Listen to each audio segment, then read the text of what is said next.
여긴 어디입니까? 김유정이 살았던 고장 실내 마을에 와 있습니다. 실내 마을이요? 실내. 실외 할 때 그 실내예요? 레미콘 할 때 레예요. 실내. 레이콘 할 때 레는 뭐야? 아, 야, 이 봄봄이네. 등장인물부터 좀 얘기를 해주시죠. 점순이. 점이 있네. 봉필 영감. 봉필 영감 왼쪽이. 분 이름이 나와 있었네. 모톨이 아닙니까? 모톨도사가 생겼는데. 돌쇠인가? 아닙니다. 나로 나와요. 나 1인칭 화자이기 때문에 이름이 딱히 나오지 않습니다. 근데 아닙니다. 어쨌든 어떤 농업사회에 가장 적절한 혁신적인 인물. 소장농. 키가 아직 안 됐나 하고 재고 있네. 아, 귀엽다. 귀엽다. 점순이의 키가 미처 자라지 않는다는 핑계로 계속 점순이와 나와의 성례를 미루고 있는 상황이네요. 아, 그래서 둘이 아버지는 야, 이 정도는 커야지. 이 정도까지요? 혹시 다 자란 게 이거면 이제 망한 거 아닙니까? 그렇지. 사실은 그래서 그런 거지 뭐. 제 딸이 키가 1m 80이 되면 그때 오. 성원 시켜주겠다. 점순이 삐졌어. 그럼 어떻게? 성례 시켜달라고 말해야지 뭘 어떻게? 그러니까 수염을 잡아채야지 그냥 두냐. 그랬더니 수염 잡아채는구나 이제. 그렇죠. 이거 웃긴다. 잘 만들었다. 잘 만들었어. 귀여운데? 너무 귀여운데? 그러더니 아 그래 점순이가 수염을 잡아채랬으니 부추겨갖고 상인님의 발짓가랑이를 움켜잡고 드자비를 하게 된다. 야 이놈아 놔라 놔 할아버지 놔라 놔 이 자식 장인 입에서 할아버지 소리가 나오도록 해. 야 확대하지 마라잉. 확대하지 마라잉. 너무 해맑게 그린 거 아니고 너무 귀엽지 않습니까? 너무 귀엽다잉. 귀엽네요. 잘 만들었다.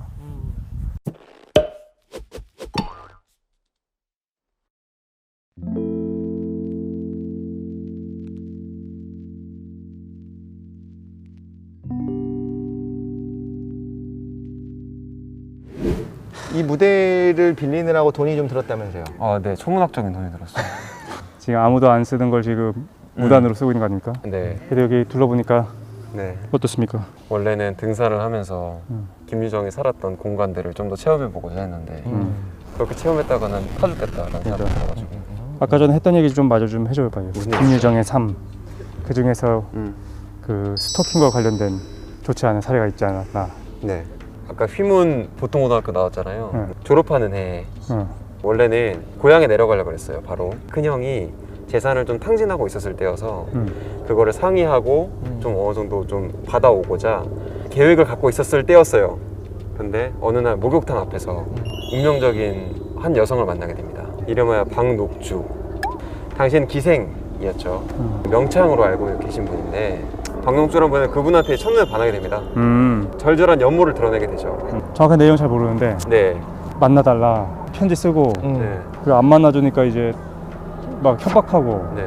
그 다음에 혈서 막 써서 보내고 그렇게 네. 알고 있었는데 그게 사실인 거지? 맞아요. 그 당시에 김유정이 학생이었어요. 박녹수는 사회생활을 하고 있는 어떻게 보면 연예인이잖아요. 그렇죠. 근데 목욕탕 앞에서 반한 거예요. 그래서 가서 고백을 합니다. 나랑 만나달라. 근데 박녹수가 거절을 해요. 이미 그때 박녹수는 애인이 있던 상태였고. 그래서 넌 아직 학생이고, 그러니까 좋게 타이른 거죠. 나는 저기 직장인인데 그 좀 더 공부하고 열심히 하고 좋은 사람 만나라고 이렇게 얘기한 거예요. 근데 그때부터 김유정의 히스테리가 시작되게 됩니다. 박녹수가 어디를 가든지 그 앞에서 계속 대기를 타요. 그냥 단순하게 너 진짜 얘가 아니면 안 돼가 정도가 아니라 혈서를 보내면서 받아서 펴보니까 너가 어디 갔다가 안 나와서 너를 기다리기를 3시간째다. 근데 너 안 나오길 잘했어. 왜냐면 네가 나왔으니까 너 죽였을 거거든. 막 이런 식으로 혈서를 보내요. 그래서 박녹수가 김유정을 불러요. 불러서 대면을 해서 말을 하거든요. 왜 그렇게까지 하냐. 처음엔 좋게 얘기하거든요. 근데 김유정이 무슨 말이냐. 우리는 만날 수 있다. 내가 학생이라서 안 만나주는 거냐. 내가 돈이 없어서 못 만나주는 거냐. 계속 이야기를 하는 거예요. 그래서 나중에는 박녹수가 대놓고 얘기해요. 아니 당신한테 마음이 안 생긴다고. 근데 그럼에도 불구하고 김유정은 계속 연모를 하고 흠모를 하고 하게 됩니다. 그 흔히 말하는 이렇게 짝사랑을 좀 넘어서는 단계 이런 사람들이 뭐라고 이야기를 하냐면 내가 이렇게 당신을 뜨겁게 좋아하고 사랑하고 나의 진실한 사랑을 왜 몰라주냐. 나중에 뭘 알게 되면 알아. 그 마음이 얼마나 뜨거운지는 알겠어. 근데 내가 마음이 안 가는 건 어떡하냐. 사랑이라는 건 둘이 같이 가야 되는 거잖아요. 그 사람의 마음에서의 진실함은 알지만 근데 싫은 거야. 그리고 사실은 그 말을 했다는 거잖아요. 난 너에게 마음이 생기지 않는다. 스토커들의 마음속에 뭐가 있냐면 아직도 내 사랑을 보여준 내 사랑의 증명이 부족했나? 내가 더 보여줘야 되나? 요 마음이 남아있는 거죠. 그러니까 이거는 뭐 변명이고 자시고 그런 거 없이 그냥 그 부분에 대해서는 스토킹이다. 정말 스토킹이고 단순한 스토킹을 넘어서 좀 범죄 수준에 이르는 협박이 같이 갔으니까. 박녹수 입장에서 잘 타이르면 되겠지로 계속 넘겨왔던 거예요. 그 당시에도 원래 문제가 될 수 있어야 되는데 예를 들면 경찰 쪽이라든가 이런 쪽에도 뭐라고 얘기를 하냐면 제가 너 진짜 좋아하나 봐. 아유 야 잘 타일러. 약간 이런 식으로. 당시에 그러니까, 그랬을 수도 있어. 둘의 이야기다. 아니 근데 사실은 스토킹 범죄는 요즘도 크게 차이가 없어요. 그거에 대한 처벌 자체가 너무나 약하기 때문에 지금도 정말 무서운 스토커들은 뭐냐면 그냥 지켜보고 있다는 걸 계속 알려는 줘. 하지만 아무런 그런 협박 같은 게 없어. 그럼 이 사람 입장에서는 점점 무서워지죠. 근데 그거에 대해서 어떤 범죄 행위를 하지 않았잖아요. 그럼 경찰에게 가갖고 예를 들면 내가 신변보호를 요청을 한다든가 이렇게 고스러운 상황이 됐다. 왜요? 문자를 보냈어요? 뭐 전화를 반복해서 했어요? 아니 그런 건 없습니다. 그러면 이제 사실 경찰 입장에서 하기 힘들지. 할 수 없는 거야. 그때는 더더욱. 박녹수가 신고를 했는지 안 했는지는 좀 모르겠어요. 근데 제가 알고 있기로는 신고를 하지 않고 적당하게 타일러서 끝낼 생각만 하고 있었던 것 같아요. 일단 첫 번째로는. 그 10년 전만 해도 이런 걸 그냥 뭐 그럴 수도 있죠. 넘어가는 분위기가 있었던 게 사실이었으니까. 네. 지금부터 90년 전이니까. 맞아요. 그리고 그 당시를 보면 김유전 소설에도 나와 있지만 여성들에게 폭력을 행사하는 장면들이 많이 있거든요. 근데 김유정도 그 안에서 그것들에 대해서 뭐 그 당시에 당연했다라고 적는 게 아니라 그렇게 여성들이 힘들었다라고 좀 더 적어요. 네, 소설 상에서는 자기도 그렇죠. 본인도 그렇게 그걸 알고 있는 거예요. 근데 이제 현실로 나와서 김유정이 사랑했던 모습들, 적어도 박녹수를 사랑했던 모습들을 보면 좀 아찔한 면이 있는 게 좀 사실이긴 하죠. 그 김정의 정신 안에서는 그런 게 있었나 보다. 그러니까 육체적인 폭력 같은 거는 자기가 안타까워한다고 생각하고 정신적인 폭력에 대해서는 고려할 수 있는 어떤 시대적 분위기가 아니었던 것 같다는 생각이 들어요. 뭐 이럴 수 있을 것 같아요. 자기 작품 안에 녹여내면서 자기 아내를 이런 매춘하러 보내는 그런 소설의 주인공을 이야기하면서 이런 쓰레기 같은 자기 여자를 지켜주지도 않고 이런 이야기를 하면서 하지만 나는 진심인데 맞아요. 나는 진짜인데 이건 진짜 백이 사랑인데 라고 생각할 수도 있을 것이고 그렇죠.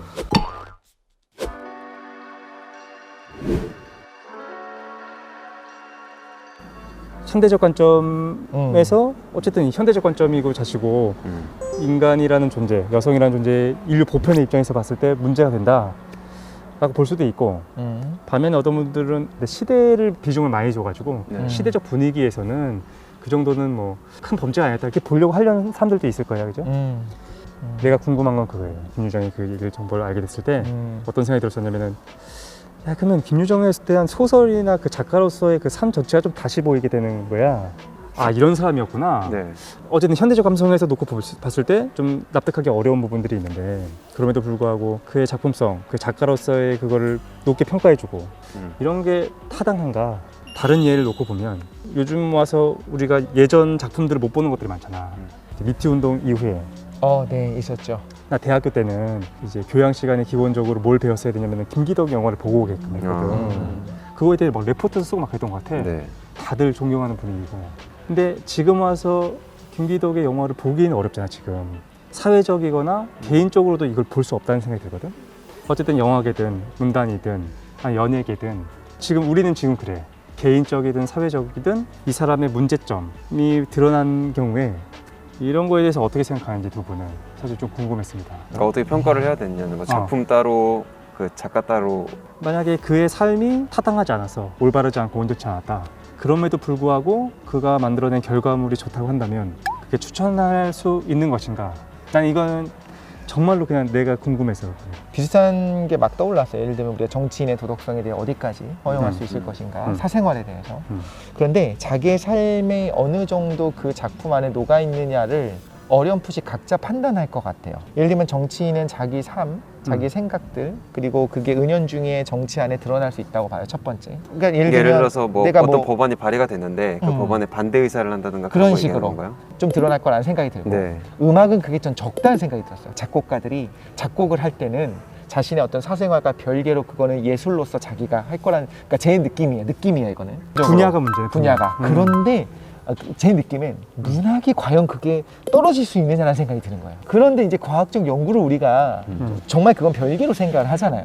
근데 저는 이제 문학을 잘 모르는 입장에서 과연 문학 안에 자신의 삶과 자신의 생각이 안 들어갈 수가 있느냐, 가장 많이 들어가는 것 중에 하나가 어쩌면 문학이 아닐까라는 생각을 이제 하게 되는 거죠. 근데 예를 들어서 김윤정의 본범이나 작품만 놓고 봤을 때 그럼 교과서에 실려 있고 근데 만약에 박록수의 그 자손들이 있거나 그럼 그거 볼 때마다 이제 고통이 될 텐데 그렇지. 그럼에도 불구하고 높게 평가하고 이게 괜찮냐 하는 거지. 비슷하게 사실 그 고은 시인의 경우에도 사실 노벨상에 제일 근접했던 분이다라는 이야기를 했었지만 지금은 그건 아예 뭐 논란이 빠졌죠. 많으니까. 교과서에서 빠지고 여기 이제 빠졌죠. 이거는 시대가 알아서 판단을 해야 될까요? 내가 물어봤잖아.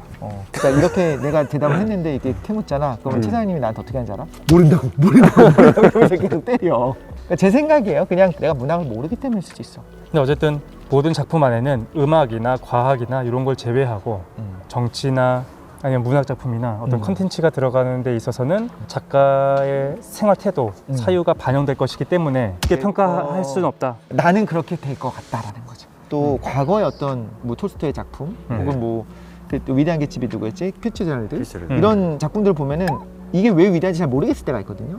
그러면은 뒤에 다 해설을 하는 분들 있잖아요. 그 평론을 하는 분들이 삶을 이야기를 해요. 그걸 보면서 이제 아까 최 사장님이 말한 것처럼 감동이 배가 되는 경우들이 있거든요. 도저히 컨텐츠로서 구분이 되지 않는 음악, 무용, 그리고 과학 이런 분야에서 알고 봤더니 그 여러 가지 문제를 발생시키는 거야. 도덕적이지가 않다. 혹은 뭐 애국가 같은 경우에도 이제 친일 논란들이 있었을 그치, 때 어떤 문제들이 생기잖아요. 맞아, 그지, 맞아, 그런 거 바로. 친일 논란이 넘어서서 만약에 친일 확실한 사람이 작곡한 그분의 어떤 작품이 우리 국가의 어떤 상징 중에 하나가 된다라고 하는 건 좀 문제가 있다고 봐요. 아 왜 나한테만 해? 지금 시간 없는데. 그럼 이제 뭐 얘기 충분히 들었으니까 이렇게 마치고 뭐야 이게. 수업을 가는 거지.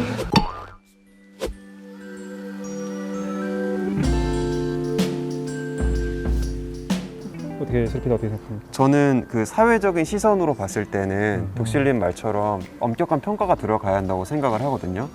저는 누구나 야누스적인 모습을 좀 가지고 있다고 생각을 해요. 근데 누구나는 아니고, 그러니까 누구나 그러면 다 스토킹적인 모습 갖고 있고 그건 아니지만 자기 자신이 반성을 하면서 자기를 돌아보는 어떤 그런 예술가들이 많이 있다고 생각을 하거든요. 그리고 누군가에게는 그런 기회를 줄 수 있는 게 자율적인 예술의 세계 아닌가라는 생각도 들거든요. 이건 제 개인적인 의견이에요. 그러니까 사회적인 평가는 거기에 김유정이 들어가든 누가 들어가든 그것이 사회적인 범죄였다, 혐오를 주는 무엇인가를 했다라고 하면 제대로 된 평가가 들어가야겠죠. 근데 그게 아니라 작품은 또 다른 부분들도 있었을 거라고 저는 생각을 해요. 그 여성을 스토킹하는 그 부분들이 봄봄이나 동백이나 그런 걸 썼을 때 여성을 바라보는 모든 시각이라고 진짜 얘기할 수 있느냐, 그건 잘 모르겠어요. 내가 어떤 상황을 상상을 하는 거예요. 내가 어떤 마른 밑에서 일을 하는데 점순이를 주기로 했어, 저 봉필 영감이. 근데 안 준대. 그러면 나는 이 상황에서 어떻게 할까? 아니면 나는 내 아내를 내춘을 보내야 돼. 그래야지 내가 돈을 얻으니까. 이것들은 어떻게 보면 다른 상황 속에서 자기 자신을 투영해서 쓰는 거란 말이죠. 그러니까 모든 작품들에 작가주의적인 것들이 있지만 뭐 스토킹, 범죄들이 모든 것들에 다 들어가 있느냐?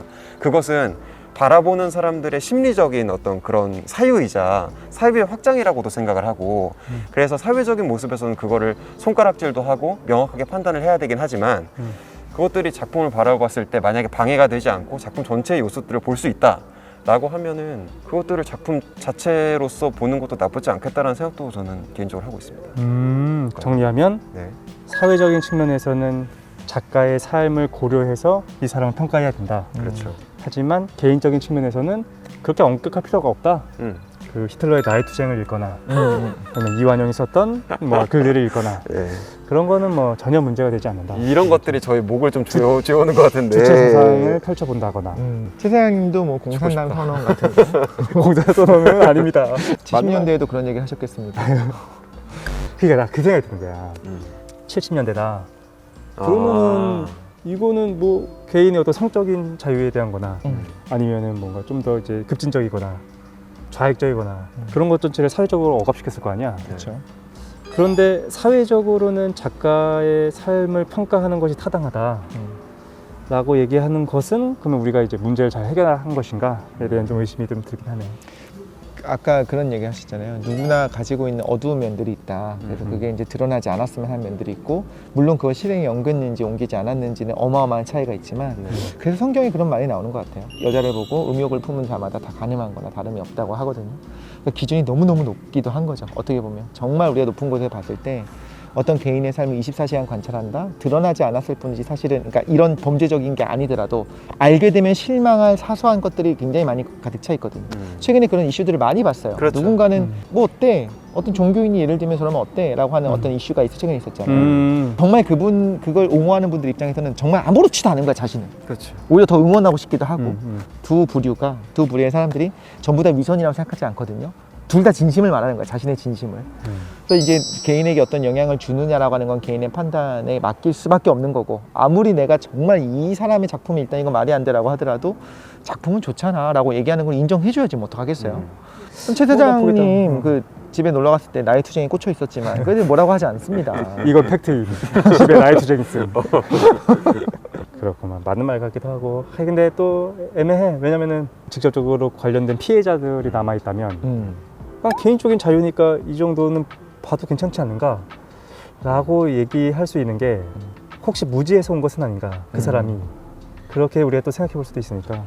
사회적으로 어떤 사업을 진행함에 있어서는 그래서 좀 보수적이고 좀 더 신중하게 해야 된다는 생각이 들어요. 그러니까 이걸 보고 상처받는 사람이 없는 쪽으로, 그치. 즐거워하는 사람이 극대화되는 쪽으로 가는 것이 아니고, 사실 개인이 어떤 판단을 내리는가에 대해서 사실은, 그러니까 심지어 좀 조심스럽지만 피해자조차도, 저도 이제 어떤 경우엔 피해자가 될 수 있고 뭐 그 가족들이 피해자를 할 수 있잖아요.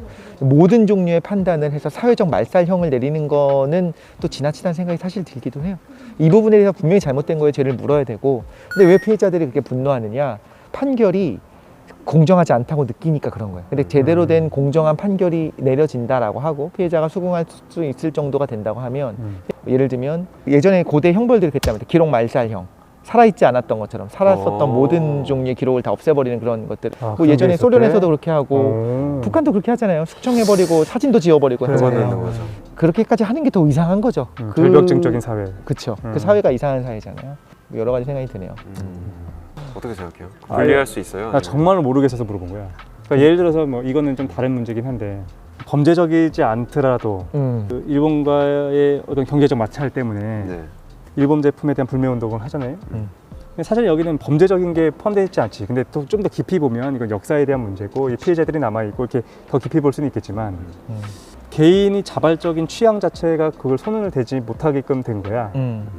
내가 기꺼이 안 하겠다를 넘어서서 가는 사람 친일파, 약간 이런 느낌을 말씀하시는 거군요. 그렇지. 사는 사람 친일파, 약간 그렇지. 이런 느낌으로. 그래서 쉽게 휩쓸리거든요. 스스로 이것이 타당한 건가, 괜찮은 건가.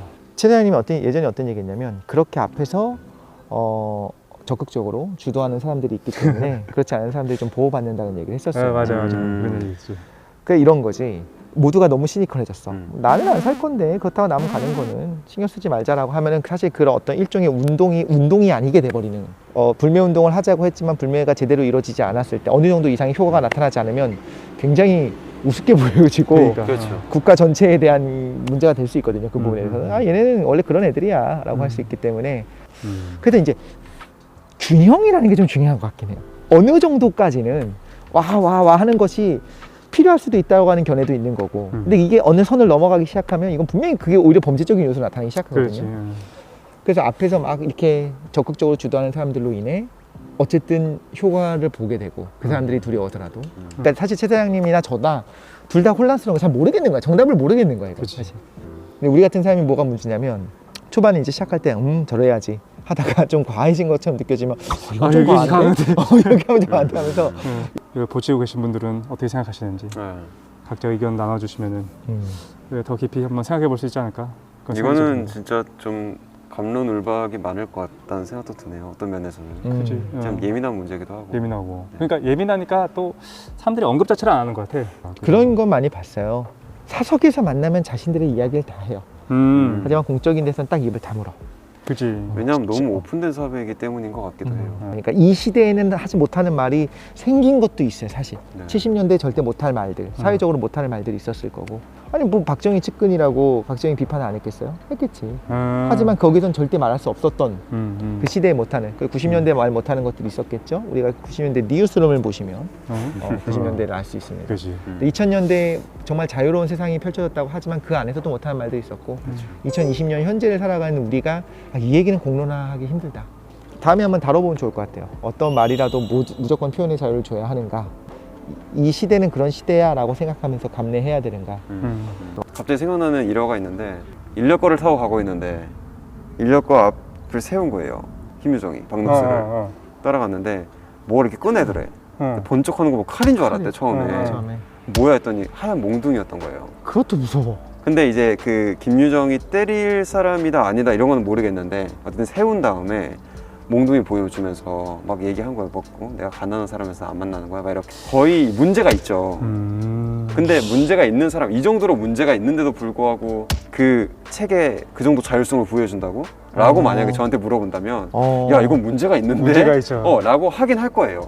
김유정은 또 그냥 스토킹의 수준을 또 넘어가네요. 예를 들면 유력자의 따님을 그런 식으로 행동했으면 바로 그냥 바로 죽었겠지. 바로 그러니까 고문당하지. 어떻게 보면 그런 걸 수도 있어요. 약자에 대한 태도일 수도 있어. 그치 그지. 그치. 근데 이제 그렇구나. 다행인 게 지금 우리가 이야기하는 대상이 아주 애매한 수준이 아니라 분명히 그렇죠. 굉장히 선이 명확하게. 선이라서 네. 그나마 다행인데 이보다 조금 더 애매했으면 우리가 참 얘기하기 힘들어. 예를 들면 딱 이 말이 맞잖아. 그때는 괜찮았는데 지금은 아니다. 그때는 아니었고 지금은 된다. 이런 얘기들이 실제 나올 수 있잖아요. 그렇죠. 근데 이 김유정 같은 경우에는 좀 심하긴 하네. 분명히 심했고 문제가 되고 그럼에도 불구하고 우리는 김유정의 소설을 높게 평가해야 되는 것인가? 그럴 줄 알고 제가 야. 김유정 그 작가의 소설을 읽지 않았습니다. 말도 안 되는 소리. 춘천 혹시 무슨 도시라고 하는지 알아요? 춘천을 무슨 도시? 호반의 도시인가? 호반의 도시. 네. 근데 우리가 그래? 물을 못 봤어 아직 제대로. 그러니까. 이게 뭐야? 배가 그거 고파? 중요하지 않으니까 배고파 죽겠어요. 그러면은 먹을 거나 주고 좀 하라고. 여러분 최 사장에 대해서 진짜 다시 한번 판단하셔야 됩니다. 먹을 것도 안 주고 지금 지금까지 이렇게 하고 있어요. 진짜입니다 이거. 독실이가 살찔까 봐 걱정이 돼서 아이고 진짜. 정리하고 이제 이동합시다. 네, 내려가시죠. 네.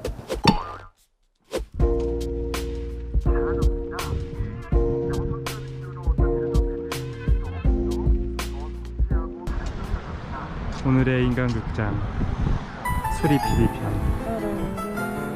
따단 따다라자. 오늘도 수리 PD는 쓸데없이 커다란 카메라를 들고 왔다. 독실이는 오늘도 풍광은 보지 않고 설명을 시작했다. 필로티 같은 게 이렇게 1층 비워놓는 거 있잖아요. 그 구조가. 저 풍경 좀 보세요. 와, 그 장관입니다.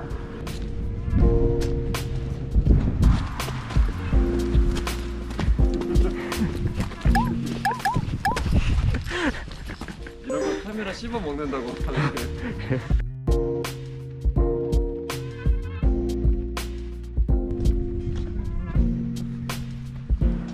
수리 PD의 인생 극장. 그는 오늘도 카메라에 열중하고 있다.